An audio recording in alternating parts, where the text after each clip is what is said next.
Welcome to the City of Chicago Board of Ethics, 2023 Online Ethics Training. City of Chicago Online Ethics Training. The city's governmental ethics ordinance requires all city officials and employees to complete, each year, an ethics training program designed by the Board of Ethics. When you finish this program, you will have fulfilled that requirement for 2023. As with all our training programs, our goal is not to make you an ethics expert, but to help you recognize ethics issues, and to let you know that you have experts at your disposal, including your departmental ethics officer, and the Board of Ethics, to resolve them. We are here to help you avoid conflicts of interests and other ethics issues before they become problems. This site allows users to undertake and track their scheduled online training through Chicago e-learning. This training is divided into 4 chapters. Chapter 1, Employment of Relatives or Domestic Partners. Chapter 2, Gifts. Chapter 3, Revolving Doors and Reverse Revolving Doors, Post-Employment Restrictions. Chapter 4, Sexual Harassment. Chapter 1, Employment of Relatives or Domestic Partners. This chapter covers the restrictions in city laws and policies that apply to nepotism, supervising or hiring your relatives or domestic partner, or working on matters involving private companies or other persons that employ or are owned by your relatives or domestic partner. In the private sector, hiring, supervising, or contracting with one's relatives or domestic partners is sometimes acceptable, hence the current term Nepo baby. However, in city government, it is severely restricted. The word nepotism comes from the ancient Latin word nepos, or nephew. The practice of granting special advantages to one's family members goes back much further than the Roman Empire, however. Because actual nepotism, or even the perception that there is nepotism, damages public confidence in government, nearly all governmental entities in the United States regulate whether and when their employees and officials' family members can work for or if matters before their government entity. Chicago's laws impose severe restrictions, and were amended in October 2022. Luckily, they're pretty simple to follow. First, what is a relative? For Chicago ethics purposes, relative means a person related to a city employee or official as a spouse or any of the following, whether by blood or adoption: parent, child, brother, sister, aunt, uncle, niece, nephew, grandparent, grandchild, father-in-law, mother-in-law, son-in-law, daughter-in-law, brother-in-law, sister-in-law, step-parent, stepchild, stepbrother, stepsister, or half-brother or half-sister. Second, what is a domestic partner? This term is defined in the city's health benefits ordinance. The ordinance prohibits us, as city employees or officials, from hiring, or advocating for the hiring of, our relatives or domestic partners in any city agency or department in which we serve or exercise authority. It also prohibits us from employing, or exercising supervisory authority over, any relative or domestic partner of ours. As the Board of Ethics has interpreted it, employing or exercising supervisory authority with respect to another includes, but is not limited to, assigning their work duties, supervising or managing them on the job, signing or approving their timesheets, signing or approving their administrative leave, vacation, furlough, compensated time, or sick leave requests, and approving their salary increases, promotions or performance reviews. There is one exception: city council members may employ their spouse, domestic partner, or other relatives as members of their personal staff, but only as a city employee in that position, not as a city contractor, but may not hire or retain their relatives, spouses or domestic partners as independent contractors paid with city funds, or as staffers of council committees on which they serve, unless these relatives or domestic partners were already retained in that same position before February 10, 2010. We may not exercise contract management authority or, as of October 1, 2022, participate in any city governmental actions or decisions affecting any person, entity, or firm that employs, is owned in whole or in part by, or contracts with, any of our relatives or domestic partner. City employees and officials who file annual statements of financial interests must disclose whether their immediate family or other relatives living with them are employed by, or own, in full or in part, any city contractor. The ordinance also prohibits us from using or permitting the use of our city position to help our relative or domestic partner obtain a job or position with any person or company over whose city contracts we exercise contract management authority or with respect to whose city matters we work on in our city job. Contract management authority means being personally involved in or having direct supervisory responsibility for the formation or performance of a city contract. It includes preparing specifications, evaluating bids or proposals, negotiating terms, supervising performance, or approving payment vouchers. As of October 1, 2022, no person, such as an entity or organization with matters pending before the city, may, with the intent to violate the law, hire or retain any relative or domestic partner of a city employee or official who exercises management authority over the entity's or organization's city contract, or who participates in city matters involving the entity or organization. And, under the city's personnel rules, if we are employees of any executive city department, that is, any department other than city council, then our spouse or domestic partner may not have a financial interest in any city contract if we exercise contract management authority with respect to any of the contractor's city contracts or business. The rules are stricter for personnel in the mayor's office. Non-clerical employees of the mayor's office and members of the mayor's security detail and their spouses or domestic partners may not do business with the city or its sister agencies, or have an ownership interest in any entity doing or seeking to do business with the city or its sister agencies, or that is a subcontractor on any city or sister agency contract. For purposes of this personnel rule, doing business means any one or combination of sales, purchases, leases, or contracts worth more than $10,000 in any consecutive 12-month period. Sister agency means the Chicago Public Schools, or the Board of Education, the city colleges, the CTEA, the Chicago Park District, the Metropolitan Pier and Exposition Authority, and the Public Building Commission. Ownership interest means an interest that represents more than 5% of a business entity, regardless of how that entity is organized: corporation, LLC, partnership, sole proprietorship, trust, etc. For purposes of this personnel rule, financial interest means any interest that, 1. we hold from which we receive or are entitled to receive more than $2,500 per year, or, 2. that has a cost or present value of $5,000 or more, or, 3. that represents more than 10% of any business entity or legal entity organized for profit, but it does not include our employment, or a time or demand deposit in a bank or other financial institution, or shares of a mutual fund, or ownership through purchase at fair market value or inheritance of less than 1% of the shares of any corporation if the shares are publicly traded. Any city department, ward office, committee, or agency may impose rules that are stricter than those in the ethics ordinance. Always remember to check with your own department, ward office or council committee about its rules. They may prohibit one cousin from supervising another. For example, the ethics ordinance doesn't prohibit this, because cousin is not included in the ordinance's definition of relative. If in doubt, please contact the Board of Ethics and we will find out for you. Mary and her nephew Arthur are both employed as hoisting engineers in the Department of Water Management, in the same working bureau. Neither supervises the other. Ellen, another employee in the bureau, newly hired, believes this violates the ethics ordinance and that an aunt and her nephew just cannot serve together in the same bureau.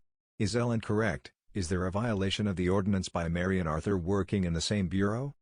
Choice A, yes. Choice B, no. The correct answer is no. The ordinance does not prohibit relatives or spouses from working side by side in the same unit, bureau, or department. What it does prohibit is one relative from employing or exercising supervisory authority over another. But, having an aunt and nephew work together in the same unit could present a human resources management issue, and a department is advised to take steps to ensure that any relevant collective bargaining agreement doesn't prohibit it, and that the morale of other employees isn't affected. Preston, an account service representative in the Department of Water Management, is responsible for reviewing and deciding challenges to water bills by businesses and residents in specific areas of the city. He is assigned to work on a challenge by the Acme Widget Company, which recently hired his daughter as a salesperson. Preston is unsure whether he needs to transfer this Acme challenge to a co-worker, and calls the Board of Ethics. Must he transfer all work on Acme's challenge to a co-worker? Choice A, yes. Choice B, no. The correct answer is yes. Preston is prohibited from working on or participating in any city decisions or actions involving any person, firm, or entity, like Acme, that employs his relative, here his daughter. He is advised to speak with his supervisor, as he will need to transfer all work on this or any other Acme matter to a departmental colleague for as long as his daughter, or any relative of his, is employed by Acme. Jeff is an inspector for the Department of Business Affairs and Consumer Protection. He is assigned to inspect a business that, he has just learned, recently hired his daughter-in-law, but she works in a different facility owned by the company. That facility is actually located in the suburbs. Jeff is speaking with his colleague Matt, who suggests he contact the board to see whether he must have this particular inspection reassigned to a colleague. Can Jeff perform this inspection? Choice A, yes. Choice B, no. The correct answer is no. The ethics ordinance prohibits city employees like Jeff from participating in any city governmental actions or decisions, such as inspections, where any relative of the employee is employed by the person that is the subject of the city action or decision. Hence, Jeff is advised to speak with his supervisor to ensure that a coworker performs this inspection and that he cannot become involved in it at all. Wilma is the 51st Ward alderperson, and becomes chair of the newly formed City Council Committee on Infrastructure Equity. Wilma would like to hire her sister, Kate, an engineer, to work for the committee, either as a city employee or as an independent contractor. Can she hire Kate to work for the committee either as an employee or independent contractor? Choice A, yes. Choice B, no. The correct answer is no. Wilma is advised that she cannot hire Kate to work for this committee. City council members may not hire or retain their relatives, spouses or domestic partners as independent contractors paid with city funds, or as employees of council committees on which they serve, unless these relatives or domestic partners were already retained in that same position before February 10, 2010. Chapter 2, Gifts.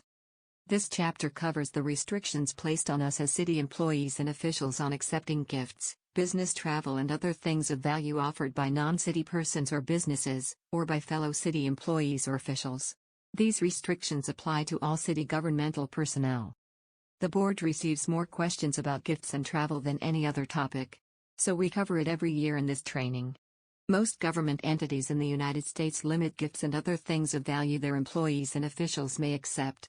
Few things damage public confidence in government more than the perception that public employees and officials enrich themselves by soliciting or accepting gifts or other valuable things through or because of their government jobs.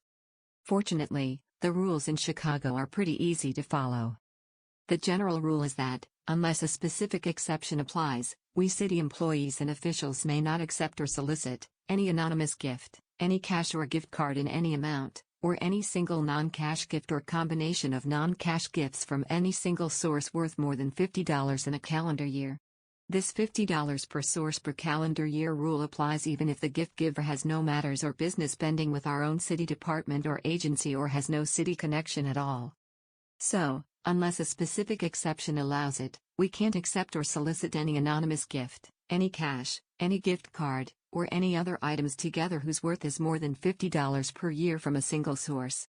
Note: for purposes of the city's gift laws, different individuals employed by the same company or organization who would offer gifts to city personnel are considered a single source. Before we cover the exceptions, we remind you that some gifts or other things of value we may never accept, under any circumstances. 1. We may never accept any gift, item or service if there is an understanding between us and the person offering or giving it to us that our official city actions, decisions or judgments will be influenced by the gift, item or service. 2. We may never accept an honorarium, that is, a gift or money offered to us for participating in speaking engagements, lectures or discussion forums in the course of our city employment or service. 3. We may never double dip, that is, solicit or accept anything of value from someone other than the city in return for giving advice or assistance on matters concerning city business, unless that city business is wholly unrelated to our own city job or responsibilities. This is, on one hand, an anti-bribery law. But, bribery is criminal activity that goes beyond government ethics laws. But, viewed through the lens of ethics laws, it means we can't solicit or receive anything of value from anyone other than the city for doing the same thing the city already pays us to do, or for giving advice or assistance that's related to our official city job. Thus, we cannot accept tips for doing our city job, or payment from an outside, non-city employer for giving advice on city business related to our city jobs.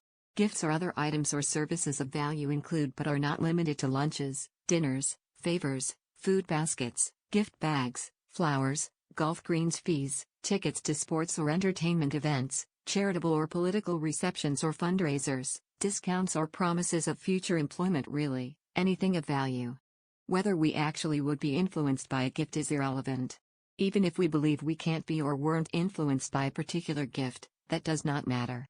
Unless a specific exception applies, we would still violate this law by accepting a $5 tip from someone, or by accepting a combination of lunches from someone that adds up to more than $50 in a year, even if we honestly believe that the money or lunches would not or did not influence our official city actions. Remember, departments, aldermanic offices, or city council committees may impose stricter rules than those in the ethics law. Please check with your office's or department's ethics officer. The restrictions mentioned so far also apply to gifts, favors or other things given or offered to our spouse or domestic partner, or immediate family members living with us. The ordinance refers to these individuals as our covered relatives. Does the ordinance prohibit us or our covered relatives from accepting any and all cash gifts, gift cards, or gifts worth more than $50 in a year from all persons? Answer: no. There are 9 exceptions to the no cash/$50 per person per year rule. They are: 1. It doesn't prohibit us from paying fair market value for any item or service. But note, fair market value may mean a price much higher than face value for some high-demand events, like postseason professional sports games or Hamilton productions. In 2016, the board ruled that, if the difference between face value and what a reasonable purchaser would need to pay for comparable tickets, on the secondary market, like StubHub, is more than $50, it's a gift that's worth more than $50. 2. It doesn't prohibit us from accepting anything from our own family members or relatives, including cash in any amount. 3. It doesn't prohibit us from accepting opportunities, loans or services available to members of the public on the same terms, like sales promotions or parking discounts offered to employees of local businesses. 4. It doesn't prohibit us from accepting awards publicly presented in recognition of our public service, like acrylic paperweights or plaques, as long as the awards are not cash, checks or gift cards. 5. It doesn't prohibit us from accepting gifts on behalf of the city. But, we must promptly report our acceptance of any gifts on behalf of the city to the Board of Ethics and the Comptroller's Office. An email to the board and the Comptroller describing the gift, who gave it, and that it has been accepted by the city and will be used for city business purposes is all that's needed. The board makes these disclosures public on its website. For a gift to qualify as an acceptable gift to the city, it must be something we, our city department, or the city itself can use for official business, or something displayable or consumable in a city office for the public's benefit. Examples are communications equipment, software, art that can be displayed in city government office space, or flowers or candy that can be set out in a public space for the public to enjoy. 6. It doesn't prohibit us from accepting gifts from personal friends, unless we have reason to believe that the gift was given to us because of our official city position or employment. Please note that the Board of Ethics advises that we not rely on this exception unless our friend is someone we know independently of or prior to our city position. Business friends are not personal friends for purposes of this exemption. 7. It doesn't prohibit us from accepting reasonable hosting expenses paid by a third party in connection with attending meetings, public events, appearances or ceremonies related to official city business, if the expenses are offered by the event's sponsor. However, we must get pre-approval from the Board of Ethics, and then report receiving these expenses to the board within 10 days of accepting them. The board also makes these reports public on its website. Note: board approval is not required if the travelers themselves or their city department are paying. But, the ban on honoraria and the $50/per-source/calendar year limit do apply. What is a sponsor? The board has determined that the sponsor of an event means a person or entity that plays a substantial role in organizing the event, for example, by planning the menu, entertainment, or helping to assemble the guest list. Buying a table at the event, even if being honored as a platinum sponsor, for example, is not enough to make a person a sponsor for purposes of the ethics ordinance. 8. It does not prohibit us from accepting materials or travel expenses for meetings, events or functions related to a public or governmental educational purpose. However, we must receive pre-approval from the Board of Ethics, and then report back to the board within 10 days of having attended the meeting, event, or function. The board also makes these reports public on its website. 9. It doesn't prohibit us, or our covered relatives, from accepting anything of value resulting from any non-city job, business or community activity, approved by our department head, if necessary, as long as what's offered hasn't been offered because of our official city position or employment, and is provided to others in similar situations. Those are the exceptions. Before we, or our covered relatives, accept any gift, please be sure one of these exceptions applies. If in doubt, ask your ethics officer or the Board of Ethics. No gift is worth an ethics violation on your record or the damage to your reputation it will cause. With a few exceptions, The ordinance also prohibits us, as city employees or officials, from giving gifts to, or donating or soliciting money for gifts for any of our superior employees or officials, including the mayor. And it also prohibits commissioners, deputies, supervisors, managers or foremen, etc. from accepting gifts from subordinate employees, except in rare circumstances, or from coercing gifts from anyone. There are 4 exceptions, where gifts to superiors can be offered and accepted. They are common sense, really. 1. If there is a personal relationship between them that justifies it. 2. At times when gifts are traditionally given or exchanged, like birthdays, office holiday parties or secret Santas. But, under these circumstances, the gifts must cost $10 or less and may not be cash or check. Gift cards are acceptable in this circumstance. The limit does not apply to office food or refreshments like a potluck. 3. Employees can invite their superiors or bosses to their homes as they would invite their personal friends, for example, to watch sports events, attend a party, and eat and drink. And 4. On infrequent occasions of personal or life significance, like marriage, illness, death of a family member, birth or adoption of a child, retirement or resignation, employees may contribute up to $20, or solicit it from other employees, for an appropriate gift, or for an office party, or they can make direct gifts to their supervisors. As of October 2022, there is a $100 limit on these direct gifts. The Board of Ethics cautions everyone to treat gifts between city employees and officials as a matter of human resources management. Even if a gift would not be prohibited by law, always, before giving or accepting a gift to or from another city employee or official, consider whether the gift will negatively impact workplace morale or create an appearance of favoritism. Ensure that it conforms to any departmental or office rules. Certain departments have a no-gift policy, so be sure to check with your department.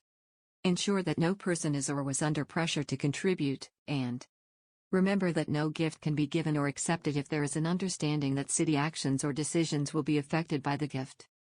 So, what do we do if we receive a gift that violates the ordinance's gift laws? We cannot keep it. The ordinance allows us to return it promptly to the giver, transfer it to an appropriate charity, or just pay fair market value for it. Note: if we file an annual statement of financial interests with the board, we must disclose on that form all such gifts we returned, paid for, or transferred. Also, it may be appropriate to accept on behalf of the city. Please contact the Board of Ethics if that's a possibility. Some practical advice: as a best practice, we should also send the Board of Ethics in our department or agency head a written notice disclosing or indicating what we have done. The board also makes these disclosures public on its website. What gifts must we report? We're often asked this question. The ordinance requires that we report: 1. To the board, all city-related reasonable hosting, educational, or business-related travel paid by any person other than we ourselves or by the city, within 10 days of accepting it. 2. Any gifts accepted on behalf of the city, to the board and to the comptroller. 3. If we file a statement of financial interests, we must report on it any gifts we received in the previous year from any single source worth more than $250, other than gifts from our family, but we must report such gifts from personal friends. And 4. Any gifts we transferred to a charity, purchased, or returned because they were otherwise prohibited. The board will also accept and make public other non-required gift disclosures, like letters sent to givers returning gifts due to a departmental gift ban.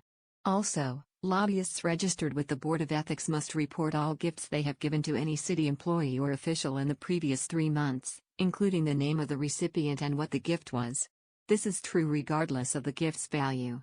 For this reason, the board advises city employees and officials not to accept gifts from registered lobbyists. Lobbyists must also disclose all lobbying expenditures, like hosting receptions, they made in the previous 3 months. Note: you may still accept reasonable hosting expenses from a lobbyist, but must report that to us within 10 days of acceptance, and the lobbyist must report it to us as a lobbying expenditure. We cannot solicit any gift or contribution on behalf of a third party, like a charity or other nonprofit organization, from any person or business that we know has or is seeking city action we can directly affect. Always consider appearances. City service is public service. The success of each one of us depends on public trust. Violations of the gift restrictions and laws reflect badly on all of us. Violations are punishable by fines of up to $20,000 per violation, and employment sanctions. The Board of Ethics advises that, even if we're offered a gift that is not prohibited by law, we always consider whether our acceptance of the gift or item might create the perception that our judgment or independence as a city employee or official could be compromised because of who is offering us the gift. The board advises that we act conservatively and just say no thanks. Know your own department's or office's rules. As mentioned before, the Governmental Ethics Ordinance is a floor, not a ceiling. Any city department, agency or city council office may adopt stricter rules. Some city departments have adopted a zero-gift policy. If we're offered something of value, even a $10 lunch, we need to know and follow our department's own rules. Those rules may prohibit us from accepting it, even if the ordinance allows it. So, please check with your department's or ward's ethics officer. We list all ethics officers on our website, with their contact information. Note: these gift laws apply not only to city employees and officials who accept gifts, but also to persons who offer or give them. No person may offer with the intent to violate or make any gift that violates these laws. Recently, the board found a gift giver in violation of the ordinance for giving a prohibited gift to a city employee and fined them $1,001. If we believe these provisions have been violated, we have a duty to report the apparent violation to the Office of Inspector General. The ordinance provides explicit protection for those who report such violations in its whistleblower protection provisions. Persons found to have violated these laws are subject to penalties. Following an investigation and final disposition through a hearing or settlement, persons who violate these restrictions are subject to employment sanctions, up to and including discharge, and can be fined between $1,001 and $5,000 for each violation that occurred before October 1, 2022. And up to $20,000 for each violation occurring after that, and their names, violations and fines are made public. Denise, an assistant commissioner in the Department of Family and Support Services, DFSS, is invited to St. Eligius Hospital's annual fundraising gala by its chief operating officer. The invitation includes a free admission to the event, which would cost any member of the public at least $200 to purchase. Her work regularly involves managing a partnership between DFSS and the hospital regarding aid for first-time mothers. Denise contacts the Board of Ethics and asks whether she can accept this invitation. Can she? Choice A, yes. Choice B, no. The correct answer is yes. Denise is advised that the ordinance provides that city employees and officials may accept reasonable hosting, including entertainment or meals, for appearances or ceremonies related to official city business, provided, 1. The invitation is from the event's sponsor, as here, and 2. Approved in advance by the board, and 3. Reported to the board in writing within 10 days after the event. She is also advised that she will need to secure her department head's approval to attend. Dahlia, a district chief in the Chicago Fire Department, is also invited to St. Eligius's gala, but by Nick Bottom, managing partner of Bottom, Lynn, Red, and Black, PC, an accounting firm. Dahlia calls Nick to ask about the firm's role in the event and Nick confirms it's a gold sponsor, that has purchased a table of 10 but played no role in planning the event. Dahlia contacts the board and asks whether she can accept the invitation. Can she? Choice A, yes. Choice B, no. The correct answer is no. In contrast to Denise's invitation, Dahlia's invitation did not come from the event's sponsor, which is St. Eligius Hospital. This accounting firm is not a sponsor of the event, for ethics purposes, as it played no role in planning or organizing the fundraising gala. If Dahlia wishes to attend, she will need to pay her own way. Denise is invited to a 4-day conference in San Diego on needs of first-time mothers, hosted by Every Mother Counts, EMC. The invitation has come from the accounting firm, Bottom, Lynn, Red, and Black.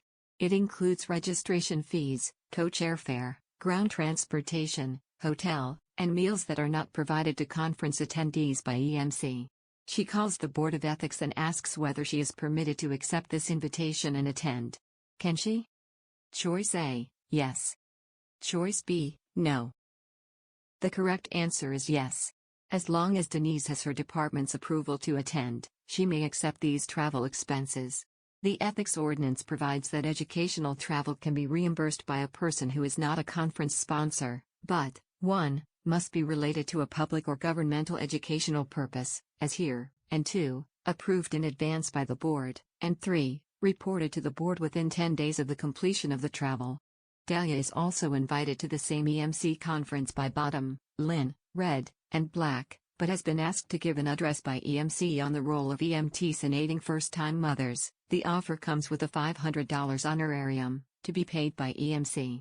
Dahlia calls the Board of Ethics and asks whether she can accept the honorarium. Can she? Choice A, yes. Choice B, no. The correct answer is no. City employees and officials are prohibited from accepting any honorarium, that is, money offered for participating in speaking engagements in the course of their city work. However, Dahlia is advised that she may accept the travel expenses provided she has her department's approval and that reports her acceptance of these expenses to the board within 10 days of completing the travel. Chapter 3, Revolving Doors and Reverse Revolving Doors, Post-Employment Restrictions. This chapter gives you an overview of the city's post-employment restrictions or revolving door restrictions. Certain restrictions apply to every employee and official who leaves city service, and to new employees and officials within their first 2 years of city service. Every government ethics law has revolving door restrictions, designed to ensure that government employees and officials who leave their government jobs do not improperly profit from their government ties or inside knowledge to benefit themselves or their new employers or new clients. Chicago is one of the few government entities in the U.S. with a reverse revolving door provision. It is designed to screen new city employees and officials from making decisions affecting their pre-city employers or clients. This can be a complicated law. We urge you to contact us for confidential advice as to your specific post-employment opportunities. Do not rely on the advice or assurances of co-workers. This chapter explains these restrictions. The board has written that the intent of post-employment restrictions is to impede the operation of the revolving door through which government employees, or officials, move from their employment in government agencies to representation of private interests having business before those agencies. By preventing both the actual abuse of influence as well as its appearance, the restriction promotes public confidence in the fairness of governmental decisions. It limits a former employee's, or official's, ability to reap improper benefits for himself or new clients by using his influence with government agencies and personnel that he worked with while in public service. Post-employment restrictions also ensure that city employees will not be influenced in the performance of their public duties by the thought of later reaping a benefit from a private individual. In addition, the restriction reduces the possibility of a former employee intentionally or inadvertently disclosing or using confidential government information for private gain. The city's post-employment restrictions apply to all employees and officials who leave their city employment or service. These laws apply regardless of whether they leave voluntarily, involuntarily, or retire. With one exception, Chicago's post-employment restrictions begin applying after you leave your city service. However, they do not apply if you leave one city position for another, or if you leave your city position and accept employment with another government agency, such as the Chicago Public Schools, State of Illinois, federal or county government, or the University of Illinois system. There are 7 key restrictions. First, as current city employees or officials, we cannot knowingly negotiate the possibility of future employment with a person, entity, or organization that has any matter pending before us, except another government agency. This is the one post-employment restriction that applies to us during our city service. So, if you wish to pursue an employment opportunity with a firm or organization that has city matters pending before you, you must recuse yourself from those matters.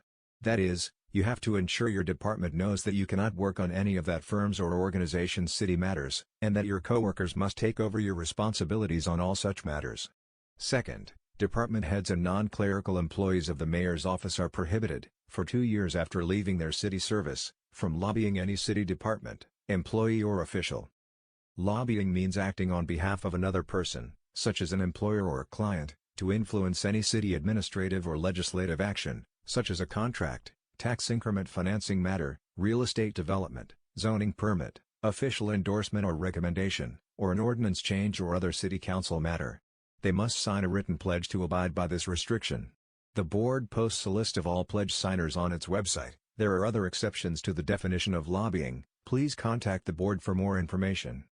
City council members who leave their city office are prohibited from lobbying any city department, employee or official for 1 year after leaving their city service.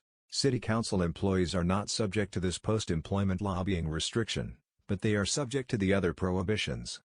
Third, all other former Shackman exempt city employees and all persons appointed by the mayor to city boards or commissions are prohibited, for 2 years after leaving their city service, from lobbying the city department, agency or commission in which they served, or an employee or official in a department, agency, board or commission in which they served.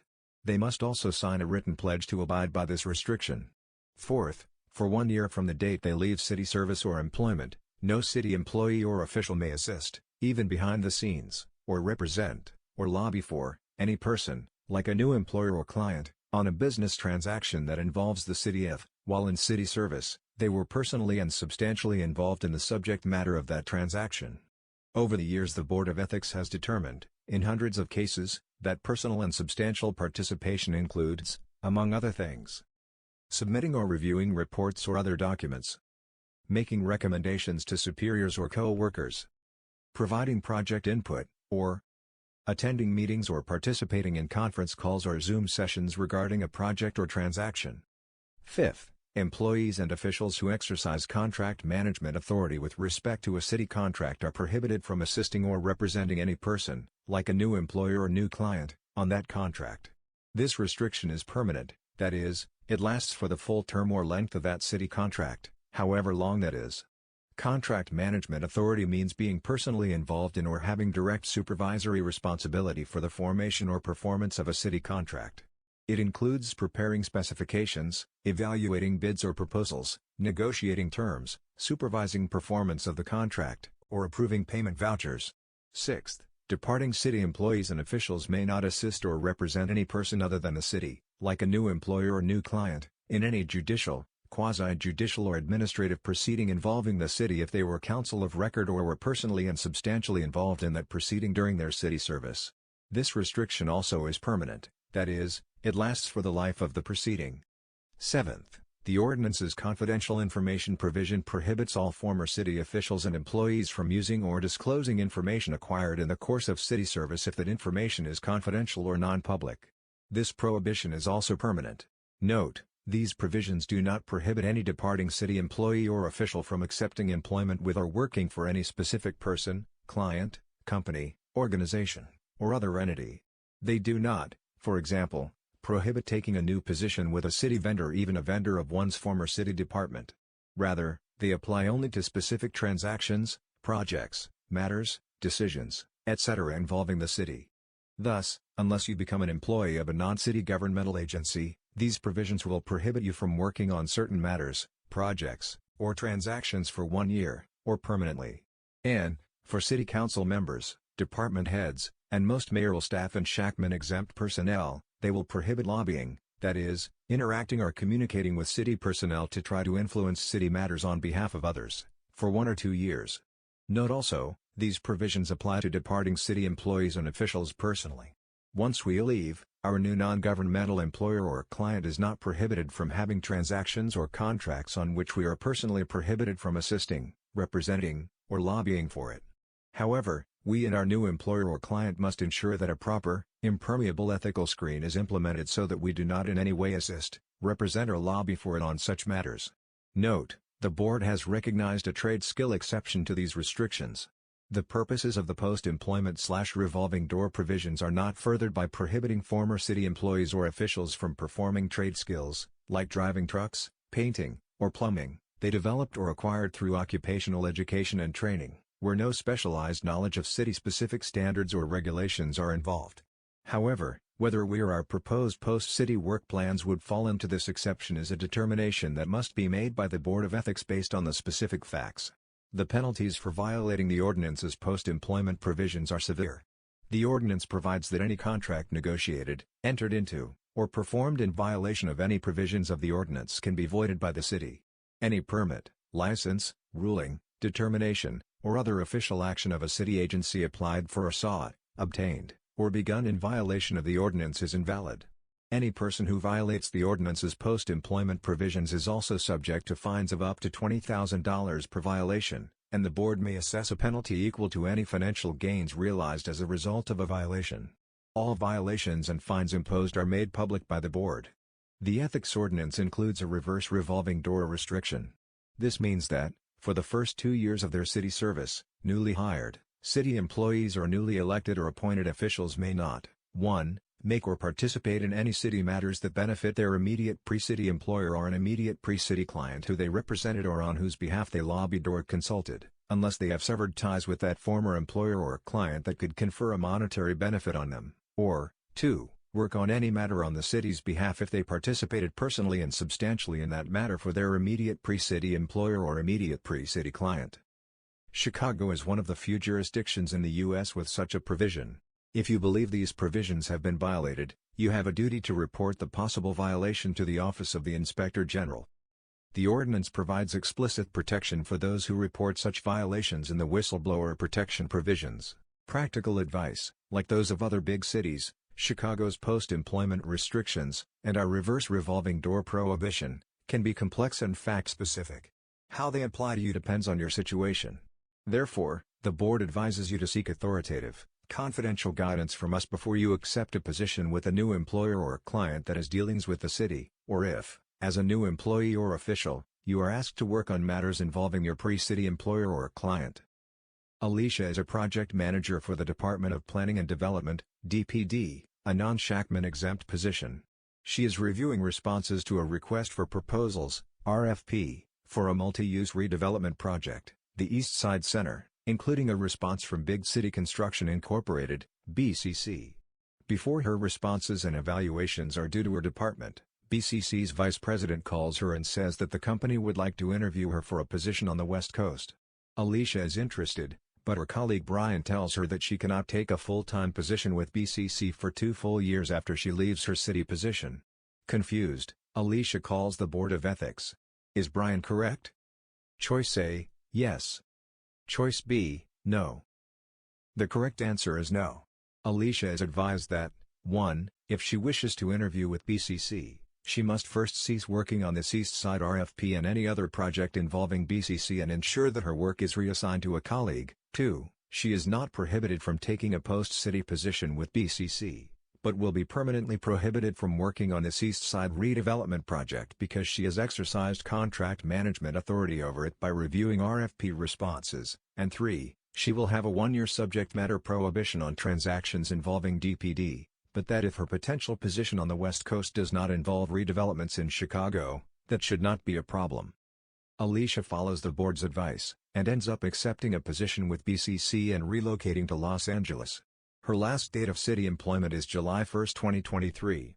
On July 1, 2024, BCC asks her to work on drafting another RFP response, to be submitted to her old city department, DPD, for a new redevelopment project located in a different area of Chicago. Ever cautious, Alicia contacts the Board of Ethics and asks whether she is prohibited from working on this new RFP. Is she prohibited? Choice A, yes. Choice B, no. The correct answer is no. Alicia exercised contract management authority over the earlier East Side Center redevelopment project, but not this new one. Thus her only prohibition as to this new project might have been the 1-year subject matter prohibition.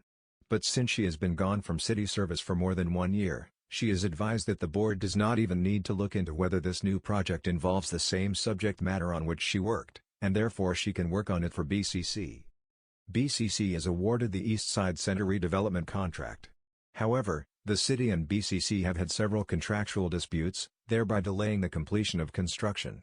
In 2026, 3 years after she left her city position with DPD, Alicia, still working for BCC in Los Angeles, is asked to assist BCC in a new dispute with the city over the interpretation of a contract term involving square footage requirements. Alicia's supervisor, Kevin, believes she can do this work because she did not actually negotiate the redevelopment agreement, but rather just served on the RFP response committee, and thus he believes she did not have contract management authority over the contract. Alicia is unsure and contacts the Board of Ethics. Is she still prohibited from doing this work for BCC? Choice A, yes. Choice B, no. The correct answer is yes. By serving on the RFP committee, Alicia exercised contract management authority over this East Side Center redevelopment agreement, even though she did not negotiate it. This means she cannot assist any person, such as BCC, with respect to performing or interpreting the agreement, for as long as it lasts. It does not matter that she did not actually negotiate the contract. Curtis, an electrical inspector for the Department of Buildings, is retiring after 30 years of city employment. During his city service, He has inspected the electrical system of thousands of buildings in Chicago. He has been offered a position with BCC to serve as an electrician for the East Side Center. BCC was the successful RFP bidder. Curtis is unsure whether he can accept this position, and asks the Board of Ethics for an opinion. Will the ordinance's post-employment provisions allow Curtis to accept this job and perform this work for BCC? Choice A, yes. Choice B, no. The correct answer is yes. The Board of Ethics has long recognized that the purpose of the ordinance's post-employment/revolving door provisions are not furthered by prohibiting a former city employee from performing the trade skills they have developed or acquired through occupational education and training, where no specialized knowledge of city-specific standards or regulations are involved. Curtis's work as an electrician for BCC falls into this category, so the ordinance's post-employment restrictions do not apply to this work. He falls within the trade skill exception. Chapter 4, Sexual Harassment. The City of Chicago is committed to providing a respectful work environment for all employees and officials and members of the public who interact with them. Through its Diversity and Equal Employment Opportunity Policy, EEO policy, the city prohibits sexual harassment.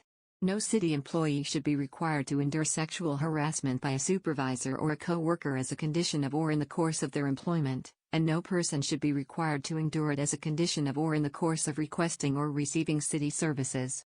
This section explains the rights and responsibilities of City of Chicago employees related to sexual harassment, and the city's reporting and investigative processes. The Governmental Ethics Ordinance and the city's EEO policy define sexual harassment as follows. Sexual harassment includes any unwelcome sexual advance, or request for sexual favors or conduct of a sexual nature when submission to such conduct is made, either explicitly or implicitly, a term or condition of an individual's employment or receipt of city services. Submission to or rejection of such conduct by an individual is used as the basis of an employment or service decision affecting the individual, or such conduct has the purpose or effect of interfering with the work performance of an employee or creating an intimidating, hostile or offensive work environment. Sexual harassment is behavior that is sexual and unwelcome in nature. A wide range of conduct can constitute sexual harassment. It includes verbal, visual or physical behavior, or emails, telephone or text messages. We cannot list every action or behavior that could constitute sexual harassment, but what follows are some common examples. Verbal communications include suggestive or offensive remarks, requests for sexual favors, repeated and unwelcome requests for dates. Note that sexually suggestive communications may be offensive not just to the person or persons to whom the comments are directed, but to anyone who may hear those communications. Visual communications include displaying sexually suggestive materials, like photos or videos, leaving sexually suggestive magazines or objects in work areas, creating and displaying suggestive drawings. Offensive messages include text messages or emails, direct messages on social media, posts, tweets or similar communications on social media. Note that communications made using an employee's personal device or on a personal social media account may still constitute workplace harassment if those communications are connected to the workplace or impact the work environment. Sexually harassing physical conduct includes hugging, back rubs or shoulder massages, patting or pinching. Sexual assault. Sexual harassment may take place during interactions away from an actual work location or outside of normal working hours. Employees or elected officials' conduct at a retirement party, wedding, or other social gathering may constitute sexual harassment if the conduct impacts the workplace. Individuals can be victims of sexual harassment regardless of their gender identity or the perpetrator's gender identity. All persons can be victims of sexual harassment regardless of their sexual orientation or the perpetrator's sexual orientation. The prohibition on sexual harassment also applies to non-employees or members of the public, such as patrons, vendors, and service providers. Non-employees can be victims or perpetrators of sexual harassment. When an employee or member of the public is informed, even indirectly, that he or she must accept a request for a date or sexual favor in order to obtain a job benefit or city service, this may constitute sexual harassment. For example, If a supervisor asks a subordinate to go out for dinner and the invitation is made 2 days before the subordinate is scheduled to have their performance evaluation, the invitation may suggest to the subordinate that their response will have some impact on the performance review. They may feel they cannot decline the invitation if they wish to get a positive review. This is an example of quid pro quo sexual harassment.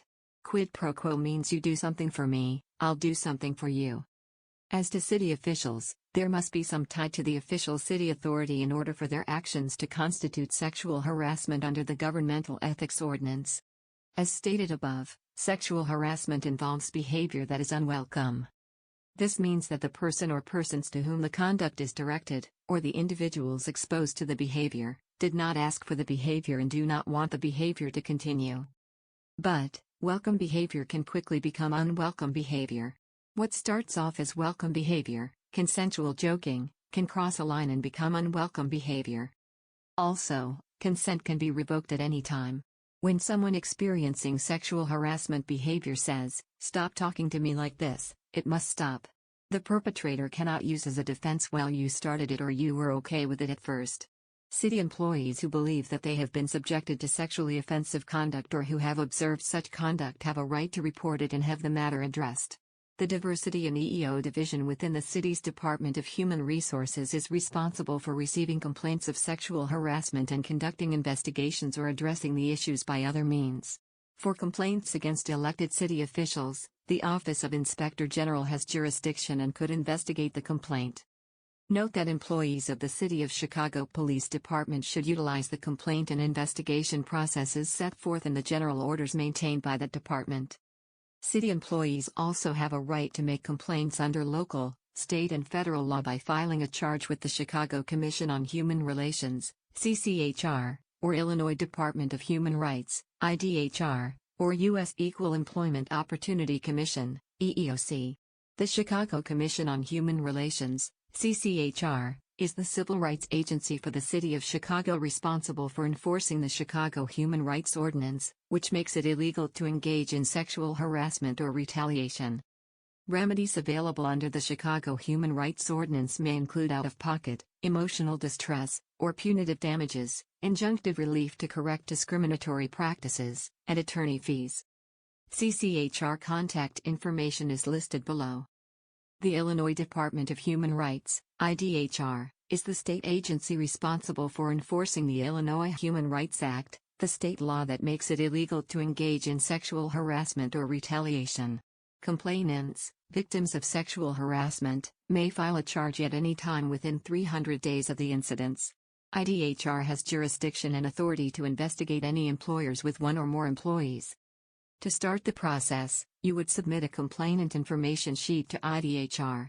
Remedies available under the Illinois Human Rights Act may include back pay, lost benefits, clearing of a personnel file, damages, hiring, promotion, reinstatement, front pay where reinstatement is not possible, and attorney's fees and costs. IDHR contact information is listed below. The State of Illinois Sexual Harassment and Discrimination Helpline is available for anyone who has experienced or witnessed unwelcome conduct of a sexual nature in the workplace. Calls are confidential and can be made anonymously. Call 1-877-236-7703. The United States Equal Employment Opportunity Commission, EEOC, is responsible for enforcing Title VII of the Civil Rights Act of 1964. The federal law that makes it illegal to engage in sexual harassment or retaliation. Complainants, victims of sexual harassment, may file a charge at any time within 300 days of the incidents. The EEOC has jurisdiction, authority, to investigate employers who have 15 or more employees. To start the process, call the EEOC or visit their website. Remedies available under Title VII may include back pay, lost benefits, clearing of a personnel file, damages, hiring, promotion, reinstatement, front pay where reinstatement is not possible, punitive damages, and attorney's fees and costs. The US EEOC's contact information is listed below. Employees have multiple avenues for making complaints of sexual harassment with City of Chicago agencies or representatives. Employees may make a complaint by contacting any supervisor, by contacting their departmental EEO liaison, by contacting the Department of Human Resources EEO Division. If the complaint is against a city official, it should be directed to either the Board of Ethics, at 312-744-9660, or the Inspector General's Office, at 866-448-4754. Employees who are not comfortable reporting sexual harassment to their direct supervisor or any other member of their department are not required to do so. They may contact the EEO Division of DHR or Inspector General directly at any time. Employees who wish to report potentially harassing conduct are not required to follow any chain of command directive that may otherwise apply. If you experience, witness, or become aware of unwelcome sexual conduct, you have the right to tell the person to stop. However, you are not required to confront the alleged harasser before making a complaint. The Governmental Ethics Ordinance and the city's EEO policy make clear that retaliation against any employee who comes forward with concerns related to sexual harassment is prohibited. This protection against retaliation covers any employee who participates in an investigation of harassment, as well as any employee who makes a complaint. Supervisors who are informed of potentially harassing conduct must report the conduct to their departmental EEO liaison or to the Department of Human Resources EEO Division. Supervisors must also report any potentially harassing conduct they reasonably should be aware of based on the circumstances. Supervisors who fail to report the conduct appropriately in these circumstances may be subject to discipline. City officials who permit sexual harassment by their inaction also violate the Governmental Ethics Ordinance. Supervisors should be aware of the conduct within their supervision, and should monitor their work environment to ensure the workplace is free of sexual harassment. Supervisors should conduct sexual harassment awareness checks throughout the year by discussing the topic at staff meetings, or as part of structured communication such as division/unit newsletters. Supervisors should refrain from engaging in conduct of a sexual nature. They must lead by example and model appropriate conduct. Voluntary, consensual relationships are not prohibited by the EEO policy. Consensual relationships are, by definition, not unwelcome to either party. However, any dating relationship or intimate physical relationship between a supervisor and subordinate creates the potential for conflicts of interest, coercion, and claims of favoritism, and may present an appearance of impropriety. For these reasons, any supervisor who has such a relationship with another city employee over whom he or she has any supervisory authority must report this relationship to his or her department head, or alderperson, if they work for a city council member, in writing. Failure to make such a report may lead to discipline. After conducting its investigation of any complaint alleging sexual harassment, the EEO Division will issue a written report and make a recommendation of discipline to the department of the alleged harasser. Employees found to have engaged in sexual harassment in violation of the EEO policy will be subject to discipline, up to and including discharge. After an investigation by the Inspector General of an official's alleged sexual harassment, the matter, if sustained, will be sent to the Board of Ethics for a probable cause finding and then either dismissal, public settlement, or an ethics trial. After the trial, the board will issue a formal, public opinion determining either that there was a violation of the ethics ordinance or not. Violators are subject to fines up to $2,000 per violation for violations that occurred prior to September 28, 2019, or up to $5,000 per violation for violations that occurred between September 28, 2019 and September 30, 2022, or up to $20,000 per violation for violations on or after October 1, 2022. As of March 2023, the city's CEO policy states that employees must file complaints of sexual harassment within 1 year of the date of the last alleged act of harassment, and a complaint of retaliation must be filed within 1 year of the date of the action that is alleged to have been retaliatory. Employees should review the EEO policy for updates regarding timely reporting of complaints. As to investigations of city officials, the Inspector General may not investigate alleged violations that occurred more than 5 years before the complaint was made. Employees may report sexual harassment to the EEO Division of DHR by phone, in person at City Hall, or via email. Employees may also report sexual harassment to the Office of the Inspector General. Note that neither the Ethics Ordinance nor the EEO policy replace or limit the rights of any aggrieved person to pursue other means of redress for alleged sexual harassment, such as civil lawsuits or the complaint process before the CCHR, the Illinois Department of Human Rights, or the Federal Equal Employment Opportunity Commission. If you have questions or concerns about sexual harassment that were not addressed in this training, please contact the EEO division at DHR. 52nd Ward Alderperson Jane Doe is riding a CTA bus when she sees one passenger making crude sexual comments to another.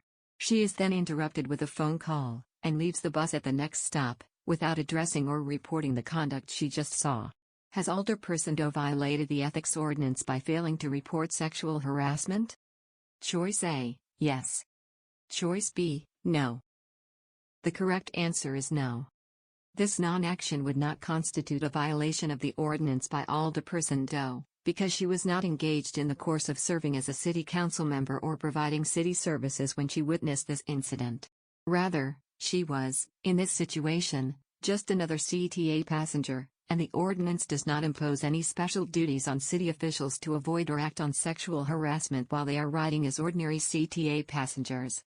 Alderperson Doe is holding a ward staff meeting and says to one of her employees, Giovanni, that his shirt really shows off his buff chest, and should help him get dates if he wears it at a singles bar. After the meeting, Giovanni is speaking with his coworker, Elvira, and says that their boss's remark has made him uncomfortable. Elvira suggests that he could file a complaint for sexual harassment. Is Elvira correct? Choice A, yes. Choice B, no. The correct answer is yes. The facts that Giovanni feels uncomfortable, and that the remark was made in the context of a work discussion, in which Alderperson Doe was acting in the course of being a city council member, mean that Alderperson Doe may have created an intimidating work environment for him. Giovanni may file a complaint with the Office of the Inspector General. Sam is a deputy commissioner for the Department of Aviation. One of his reports, Lucia, meets with him and tells him that Lou, her coworker, who also reports to Sam, has asked her out on a date 3 times in the past 2 weeks, and she has calmly refused him, but it has made it uncomfortable to work with him. Sam does not report the incident to the department's EEO liaison or the EEO division of the Department of Human Resources. May Sam have violated the ordinance and the city's EEO policy? Choice A, yes. Choice B, no. The correct answer is yes. Sam has an obligation to report this matter to the department's EEO liaison and/or to the EEO division of the Department of Human Resources. Failure to do so constitutes a violation of both of the city's EEO policy and the governmental ethics ordinance, subjecting Sam to appropriate employment sanctions and fines. Chapter completed, Sexual Harassment. Congratulations! You have successfully completed the chapter on sexual harassment and all chapters of the 2023 online ethics training.